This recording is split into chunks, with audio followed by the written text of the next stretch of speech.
pertolongan kita adalah dalam nama Tuhan yang menciptakan langit dan bumi, yang dengan setia memelihara selama-lamanya dan tidak pernah meninggalkan pekerjaan tangannya.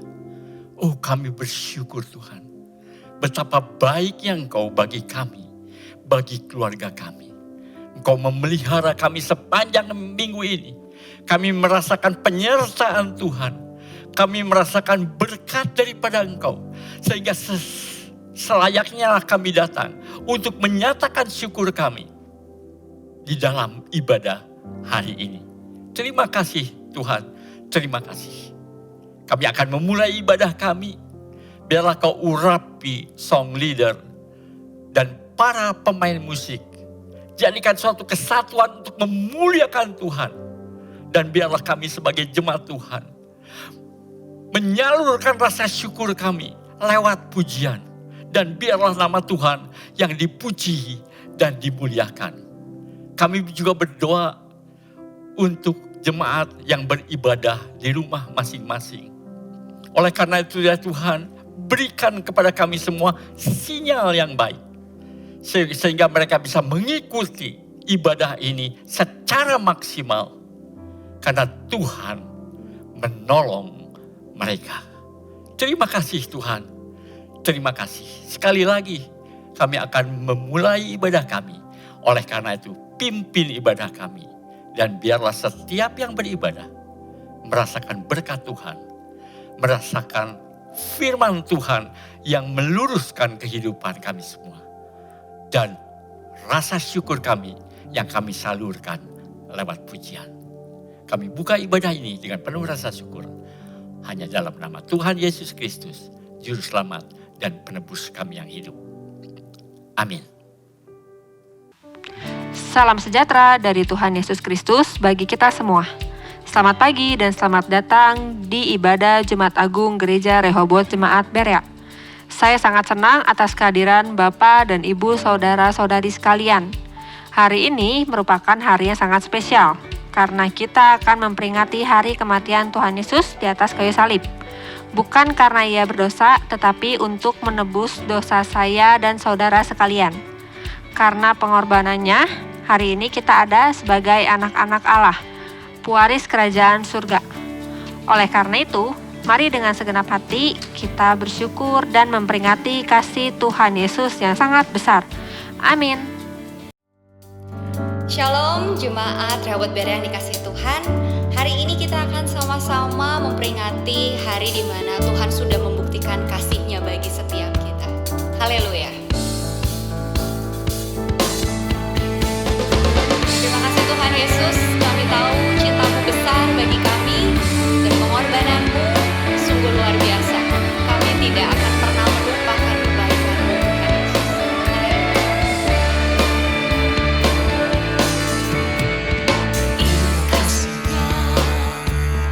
Ingat kebaikan-Nya dan anugerah-Nya, selamatkanku. Kasih-Nya setinggi langit, kasih setia Allah pada kita. Besar kasih Allah pada kita.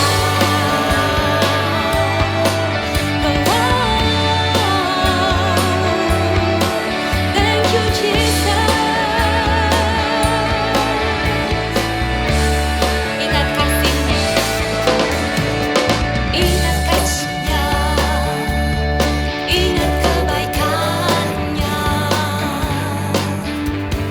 dan anugerah-Nya, selamatkanku. Kasih-Nya setinggi langit, kasih setia Allah pada kita.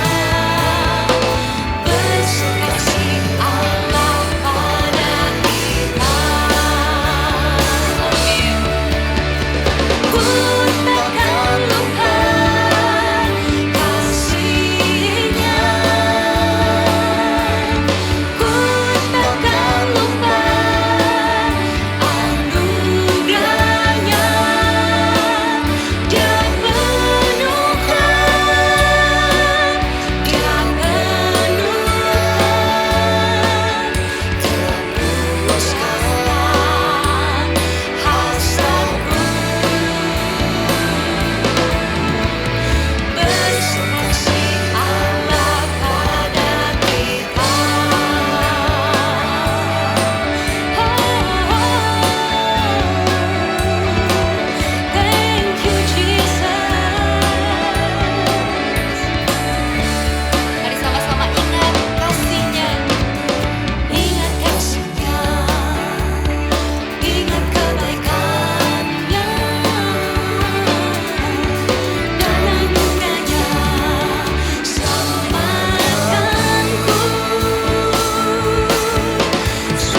bagimu Tuhan Yesus. Kami bersyukur karena kasih-Mu, anugerah-Mu besar bagi kami Tuhan. Terima kasih Yesus. Engkau membuktikan kasih-Mu. Engkau mau mati menggantikan setiap kami, orang yang berdosa. Pagi ini kami bersyukur Tuhan, semua karena salib.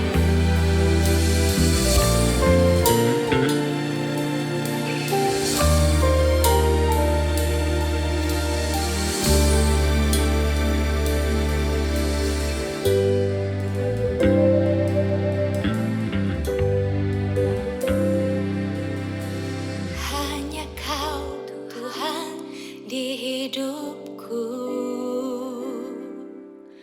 Kau berikan hidup yang baru. Darah-Mu menyucikan, pulihkan hatiku. Ku nyatakan Kaulah segalanya. Engkaulah sumber pengharapan. Kuasa-Mu sanggup menyembuhkan. Jiwaku pun berserah hanya kepadamu. Yesus, Kaulah segalanya. Karena salib-Mu ku hidup. Karena salib-Mu ku menang. Engkau yang berkuasa, sanggup untuk melakukan mujizat-Mu. Karena salib-Mu ku hidup. Karena salib-Mu ku menang. Engkau yang berkuasa, sanggup untuk melakukan mujizat-Mu di hidupku.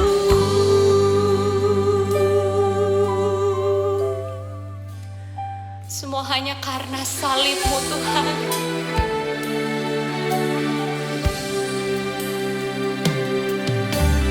Engkaulah sumber pengharapan. Kuasa-Mu sanggup menyembuhkan. Oh, jiwaku pun berserah hanya kepadamu.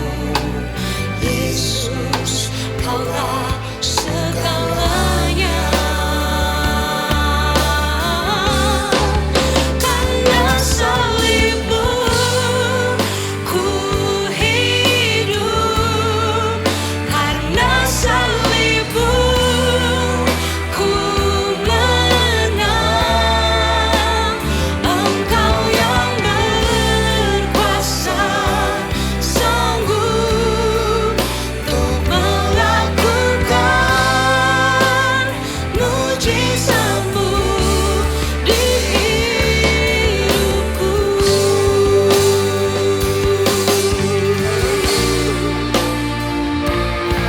Terima kasih Tuhan, kasih-Mu besar.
pengorbanan-Mu memulihkan hidup kami.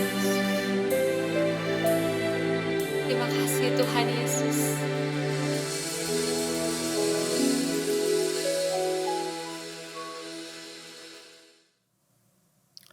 Saudara-saudara, tema Jumat Agung saat ini adalah Eli, Eli, lama sabachthani.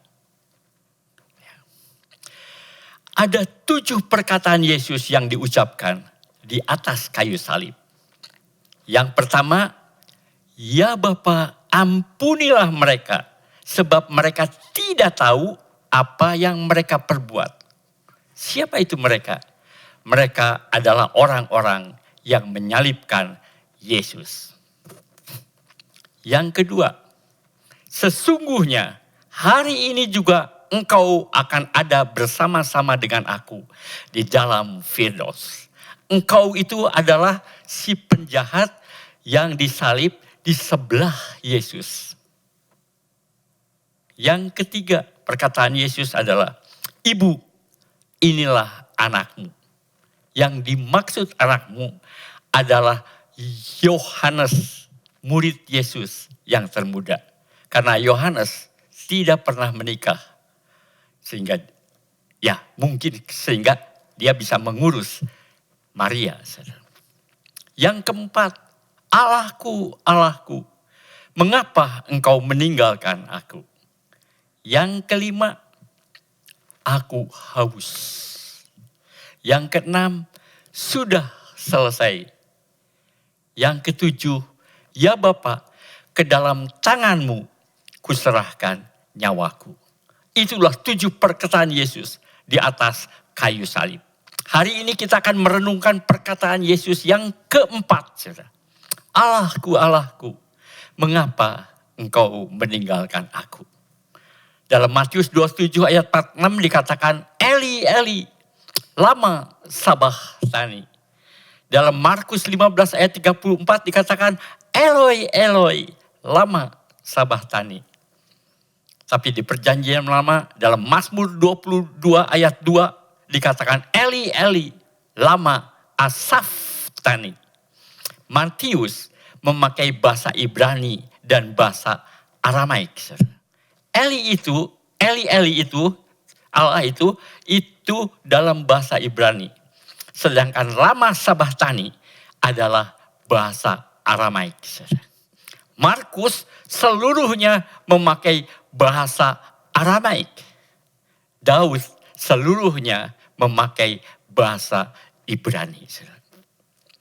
Menurut para teolog, yang dikatakan Yesus di atas kayu salib adalah apa yang ditulis oleh Matius. Bahasa campuran, saudara. Ya, bahasa Ibrani dan bahasa Aramaik. Jangan heran, saudara. Kita juga sering memakai bahasa Indonesia dicampur dengan bahasa daerah. Contohnya saya sering berkata, iman tanpa perbuatan, etama sarua we jeung bohong. Betul enggak? Saya pakai bahasa Indonesia, seterusnya saya pakai bahasa Sunda. Karena saya lahir di Bandung, daerah Sunda, sehingga saya terpengaruh oleh bahasa Sunda.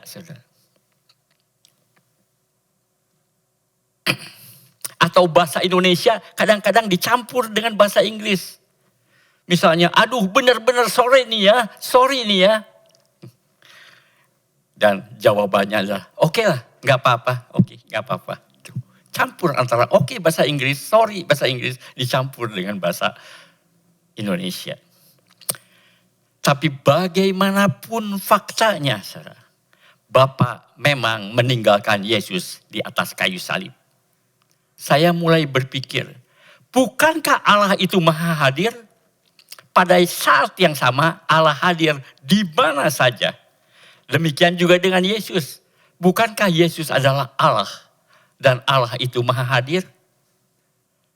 Kita sebagai manusia, kalau saya ada di Amerika, sudah pasti saya tidak ada di Indonesia. Tetapi berbeda dengan Allah. Allah ada di mana saja. Allah di Amerika, tapi saat itu juga Allah ada di Indonesia. Karena Allah itu bukan manusia. Jadi waktu Bapa meninggalkan Yesus, Bapa berpisah dengan Yesus bukan berpisah secara lokasi, bukan berpisah tempat, tapi berpisah secara relasi. Demikian juga saudara, seperti di rumah tangga, secara lokasi suami dan istri masih dalam satu rumah, tidak berpisah. Tapi mungkin saja secara relasi, secara hubungan mereka sebenarnya telah berpisah. Istilahnya sih awet rajet, awet mereka nggak pernah bercerai saudara. Secara lokasi mereka tidak berpisah. Tetapi secara relasi mereka telah berpisah. Bagi Bapa yang paling dikasihinya adalah anaknya. Anaknya yang tunggal, yaitu Yesus. Pada waktu Yesus dibaptis di sungai Yordan, turunlah Roh Kudus seperti burung merpati. Dan terdengarlah suara dari langit. Saudara. Inilah anakku yang kukasihi. Kepadamulah aku berkenan. Bapa sangat mengasihi Yesus. Sekaligus membenci dosa. Lihat, waktu Adam dan Hawa berdosa karena makan buah terlarang, Adam dan Hawa diusir dari Taman Eden. Karena mana mungkin Allah yang Maha Kudus bersanding, berdekatan dengan dosa, berdekatan dengan orang berdosa. Allah itu memang kasih, tapi sekaligus membenci dosa. Karena apa? Karena Allah Maha Kudus, Allah Maha Suci. Dalam Yesaya 59 ayat 2. Tetapi yang merupakan pemisah antara kamu dan Allahmu ialah segala kejahatanmu. Dan yang membuat dia menyembunyikan diri terhadap kamu sehingga ia tidak mendengar ialah segala dosamu. Dosa membuat Allah menjauh, dosa membuat Allah meninggalkan Yesus. 2 Korintus 5 ayat 21. Dia yang tidak mengenal dosa telah dibuatnya menjadi dosa karena kita. Supaya dalam diri kita dibenarkan oleh Allah. Jadi Yesus yang tidak berdosa menjadi berdosa karena kita. Yesus dijadikan berdosa, maka Bapa meninggalkan Yesus. Dalam Galatia 3 ayat 13. Kristus telah menebus kita dari kutuk hukum Taurat dengan jalan menjadi kutuk karena kita. Sebab ada tertulis, terkutuklah orang yang digantung pada kayu salib. Di atas kayu salib, Yesus menjadi kutuk karena kita. Yesus mewakili semua orang berdosa. Sehingga Yesus menjadi objek murka Allah. Allah itu Maha Kudus. Allah itu Maha Suci. Tidak mungkin berdekatan atau bersanding dengan dosa. Itulah alasan pertama mengapa Bapa meninggalkan Yesus.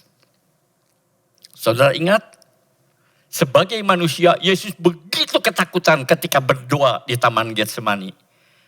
Karena Yesus akan menanggung murka Allah. Dan Yesus tahu ia akan ditinggalkan Bapa. Pelurunya menetes seperti darah.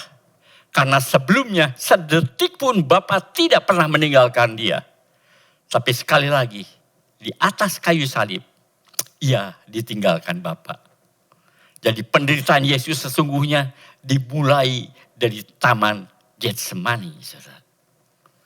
Sekarang alasan yang kedua, mengapa Bapa harus meninggalkan Yesus? Perhatikan kata harus meninggalkan Yesus. Yudas menjual Yesus seharga 30 keping perak. Yudas adalah seorang pengkhianat. Saudara. Demikian juga dengan Petrus. Petrus menyangkali Yesus 3 kali. Saudara. Waktu ditanya bahwa Yesus adalah orang dekat dengan Yesus atau murid Yesus, maka Petrus berkata, aku tidak kenal dia. Kemudian ada orang lagi yang bertanya, benar kamu adalah murid Yesus. Dan Yesus berkata, aku sungguh-sungguh tidak mengenal dia. Dan terakhir 3 kali, saudara. Ada yang berkata, pastilah kamu murid Yesus. Dan apa yang dikatakan oleh Petrus? Petrus bersumpah. Dia bersumpah bahwa dia tidak pernah kenal Yesus. Bagaimana perasaan Yesus, saudara? Yesus hanya melihat Petrus dari kejauhan. Kemudian kita tahu, saudara, Yesus diludahi, ditampar, dicemeti, sehingga seluruh tubuh Yesus penuh dengan bilur-bilurnya. Terutama punggungnya seperti sawah yang baru dibajak. Karena dicemeti dengan cemeti yang ada kaitnya. Setiap kaitnya menancap di tubuhnya, di punggungnya. Pada waktu tarik, saudara, maka merobek punggung Yesus. Merobek punggung Yesus. Apakah Yesus mengeluh? Tidak, saudara. Hanya mengaduh, menahan rasa sakit. Menjelang sampai di Golgota, di mana Yesus disalib, fisik Yesus sudah tidak kuat lagi. Karena dia terlalu menderita. Ia terjatuh waktu memikul salib. Dan Simon dari Kirene dipaksa tentara Romawi untuk menggantikan Yesus memikul salib. Menjelang Yesus mati, Yesus di atas kayu salib ditinggalkan Bapa. Disiksa bagaimanapun sadisnya, Yesus tidak pernah mengeluh. Dia hanya mengatupkan rahangnya, menahan rasa sakit yang bukan main. Tetapi ketika ditinggalkan Bapa, Yesus bukan mengeluh, saudara. Dia tidak mengeluh saja, tetapi berteriak, Eli, Eli, lama sabachthani. Allahku, Allahku, mengapa engkau meninggalkan aku? Dari teriakannya, kita mengambil kesimpulan bahwa penderitaan Yesus yang terberat adalah ditinggalkan Bapa. Waktu saya merenungkan penderitaan Yesus, saya menjadi terharu. Apa Yesus tidak cukup menderita? Dia menderita secara maksimal. Tapi mengapa Bapa meninggalkan Yesus? Tapi sekarang saya tahu, Bapa itu Maha Kudus. Bapa itu Maha Suci. Tidak mungkin bisa berdekatan dengan dosa. Yesaya 59 ayat 1 dan 2. Sesungguhnya tangan Tuhan tidak kurang panjang untuk menyelamatkan. Dan pendengarannya tidak kurang tajam untuk mendengar. Tetapi yang merupakan pemisah antara kamu dan Allahmu ialah segala kejahatanmu. Dan yang membuat dia menyembunyikan diri terhadap kamu sehingga ia tidak mendengar ialah segala dosamu. Segala kejahatan manusia ditimpahkan kepada Yesus. Segala dosa manusia ditumpahkan kepada Yesus. Jadi bukan saja Yesus ditinggalkan Bapa, tetapi harus ditinggalkan Bapa. Itulah alasan yang kedua. Mengapa Bapa harus meninggalkan Yesus, harus berpisah dengan Yesus. Suatu keharusan. Karena kemahakudusan Bapa tidak bisa dekat dengan dosa. Kemahakudusan Bapa tidak bisa bersanding dengan dosa. Bukankah orang paling menderita ketika ditinggalkan oleh orang yang paling dicintainya, orang yang paling dikasihinya? Bukankah kasih Bapa kepada anaknya yang tunggal, anak yang satu-satunya adalah kasih yang terbesar? Demikian juga sebaliknya kasih Yesus dan ketaatannya kepada Bapa tidak ada yang bisa menyamainya. Tapi sekali lagi, kemahakudusan Bapa tidak bisa bersanding dengan dosa. Saudara ingat, di kemah suci ada ruang kudus dan ada ruang maha kudus. Tidak ada seorang pun yang boleh masuk ke dalam ruang maha kudus. Kalaupun ada yang masuk, orang itu akan mati, saudara. Pasti mati. Kecuali imam agung. Itu pun harus setahun sekali diizinkan untuk masuk. Sebelum masuk, si imam juga berpuasa berhari-hari. Masuknya si imam juga harus dengan membawa darah. Karena darah melambangkan penghapus dosa. Imam agung itu begitu gentar masuk ke ruang maha kudus. Karena Allah hadir di ruang yang maha kudus. Marilah kita renungkan, saudara. Kematian para martir atau kematian para rasul. Kemudian coba bandingkan dengan kematian Yesus. pada waktu Stefanus dirajam batu atau dilempari batu, sebelum ia mati, ia melihat langit terbuka dan anak manusia berdiri di sebelah kanan Allah. Allah memberikan kekuatan dan penghiburan menjelang ia mati. Saudara bisa baca dalam Kisah 7 ayat 56. Tuhan memberi kekuatan. Dan Stefanus melihat langit terbuka.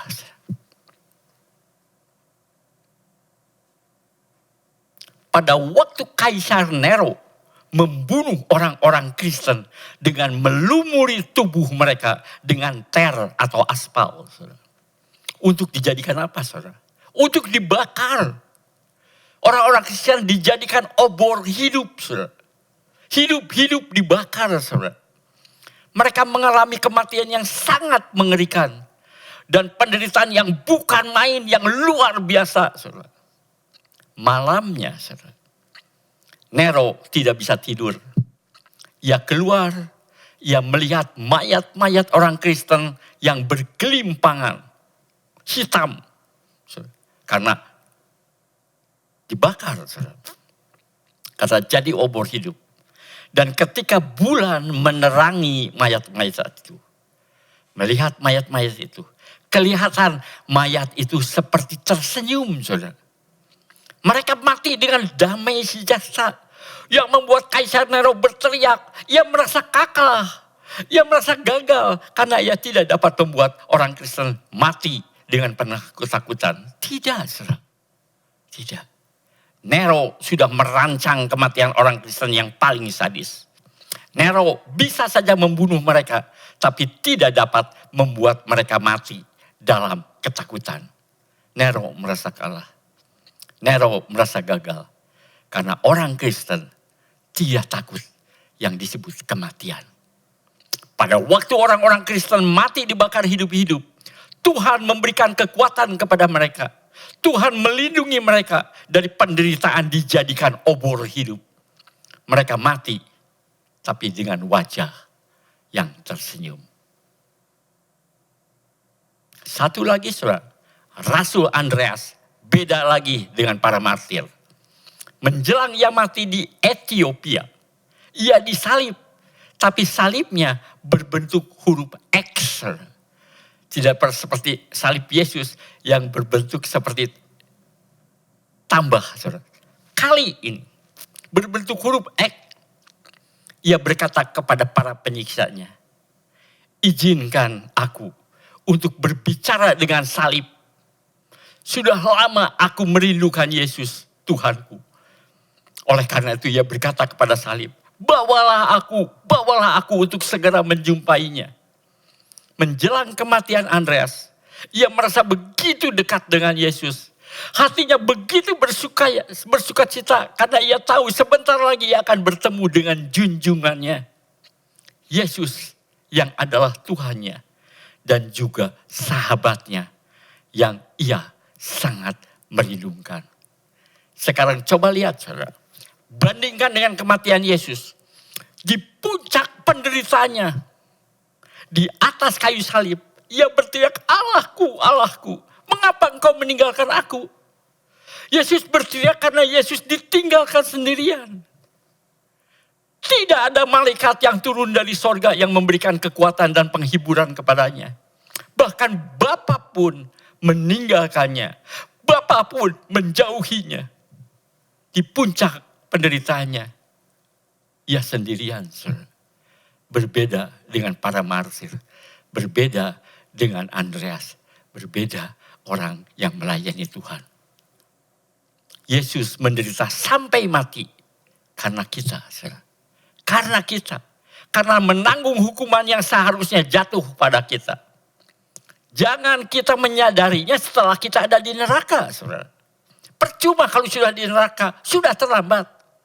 Oleh karena itu jangan keraskan hatimu. Percayalah kepada Yesus yang mati untuk menanggung dosa kita. Percayalah kepada Yesus. Jangan menjadi bodoh. Karena lewat iman kita kepada Yesus, maka kita diperdamaikan dengan Allah. Percayalah kepada Yesus. tanpa Yesus kita akan selamanya menjadi musuh Allah. Percayalah kepada Yesus, karena Yesus telah menggenapi hukuman ditinggalkan oleh Allah. Maka kita selama-lamanya tidak akan pernah lagi ditinggalkan oleh Allah. Karena Yesus telah menggenapinya. Saya akhiri khotbah ini, saudara. Khotbah Jumat Agung ini dengan menyitir atau mengambil kata-kata pendeta Dr. Stephen Tong. Mengapa kita harus memperingati Jumat Agung? Mengapa, saudara? Beliau berkata, tanpa kita mengerti penderitaan Yesus, tanpa kita merasakan penderitaannya, tidak mungkin kita bisa mengasihi Yesus dengan sungguh-sungguh, dengan setulus hati. Kita perlu Jumat Agung untuk mengingat penderitaan Yesus. Semuanya karena kita. Amin.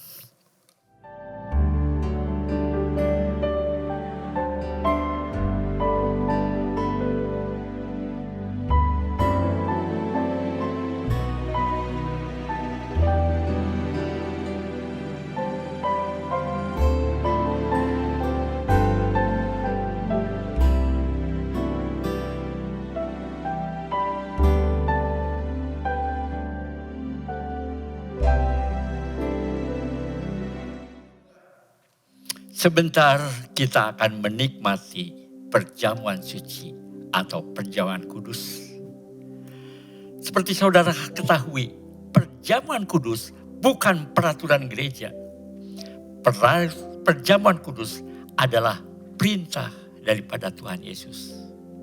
Oleh karena itu, sebelum perjamuan kudus dimulai, biarlah kita masing-masing jemaat memeriksa atau menguji hati kita. Kalau ada kesalahan, minta ampun terlebih dahulu agar Roh Kudus mengkuduskan kita. Kita harus menghadapi perjamuan kudus seserius mungkin. Minta Tuhan melayakkan kita sehingga kita semua layak untuk menikmati perjamuan kudus. Saudara-saudara yang belum dibaptis, anak-anak, jangan ambil roti dan air anggur. Tapi biarlah kita semua mengikuti pelajaran sehingga kami mengerti tentang perjamuan kudus ini. Sekali lagi, yang belum dibaptis, jangan ambil roti dan air anggur ini. Mari kita berdoa. Bapa kami yang ada di surga, mungkin kami tidak menyadari kesalahan atau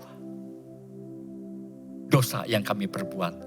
Tapi biarlah Roh Kudus menyadarkan kami. Biarlah kami merendahkan diri agar Tuhan menyucikan hati kami. Sehingga kami layak menerima perjamuan kudus ini. Berikan kepada kami hati yang tulus, hati yang rindu, untuk selalu bersekutu dengan Tuhan kita yang kita kenal dalam nama Yesus Kristus. Terima kasih Tuhan. Terima kasih. Kami akan menjalani perjamuan kudus ini. Pimpin kami ya Tuhan. Sehingga semua berjalan dengan lancar karena pertolongan-Mu. Dalam nama Yesus kami berdoa, kami mengucap syukur. Amin.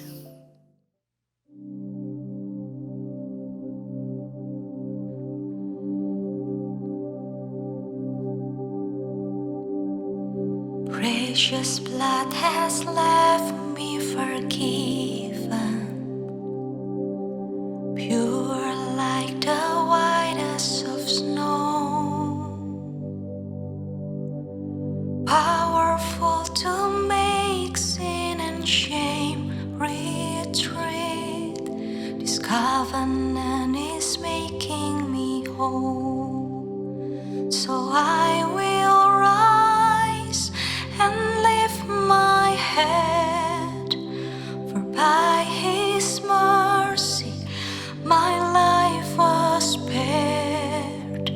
The highest name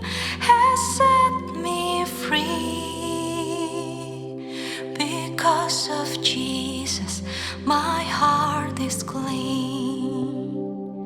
Purify my heart in your presence. Teach me to discover the joy of holiness that forms as you draw me close. In you, what was lost is restored. So I will rise and lift my head, for by His mercy my life was spared. The highest name has set me free. Because of Jesus, my heart is clean. So I will rise and lift my head, for by His mercy my life was spared. The highest name has set me free. Because of Jesus, my heart is clean. Because of Jesus, my heart is clean. Because of Jesus, my heart is clean.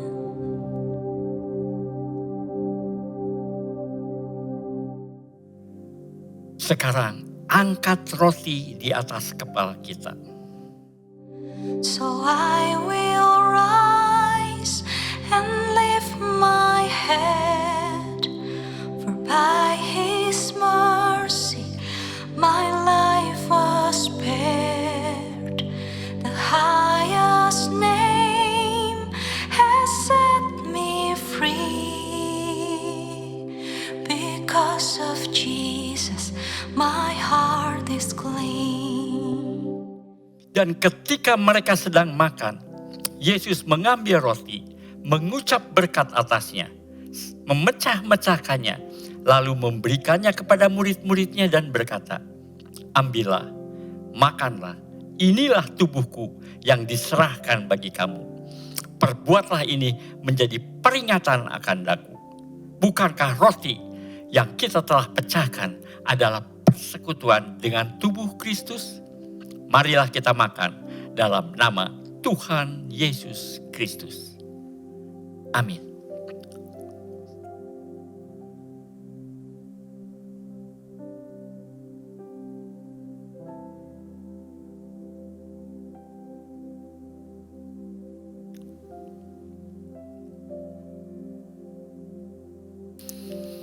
Dan sekarang angkatlah air anggur di atas kepala kita.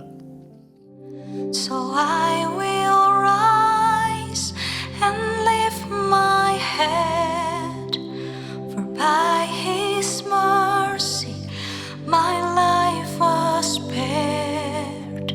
The highest name has set me free. Because of Jesus, my heart is clean.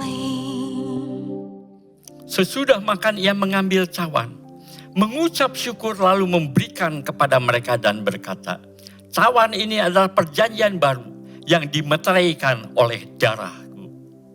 Minumlah kamu semua, sebab inilah darahku, darah perjanjian yang ditumpahkan bagi banyak orang untuk pengampunan dosa. Perbuatlah ini setiap kali kamu meminumnya, menjadi peringatan akan daku." Bukankah cawan pengucapan syukur yang atasnya kita ucapkan syukur adalah persekutuan dengan darah Kristus? Marilah kita minum dalam nama Tuhan Yesus Kristus.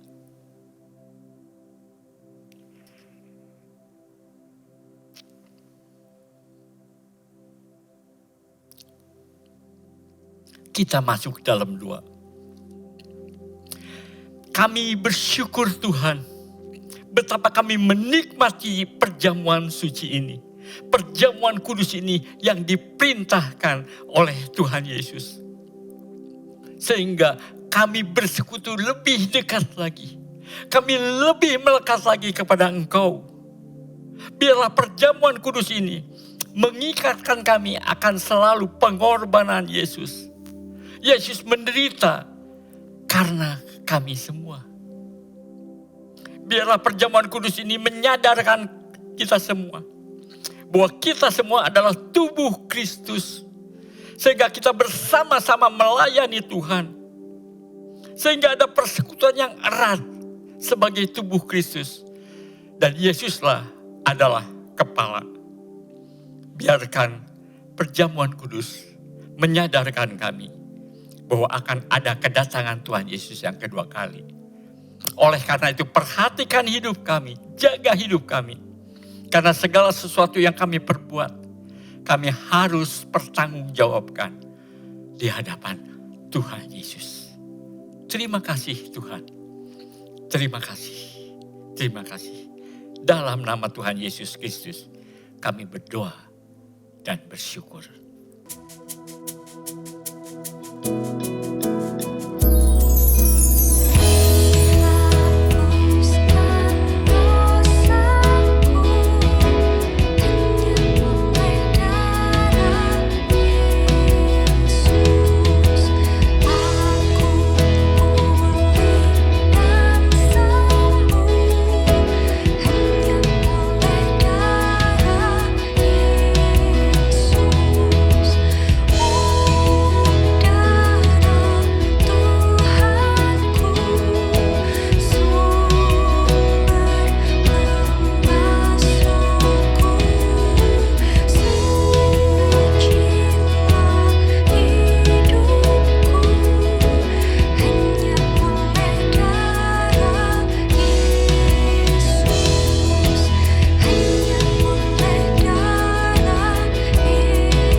Dan sekarang saudara-saudara, angkatlah tangan kita untuk menerima berkat dari Allah.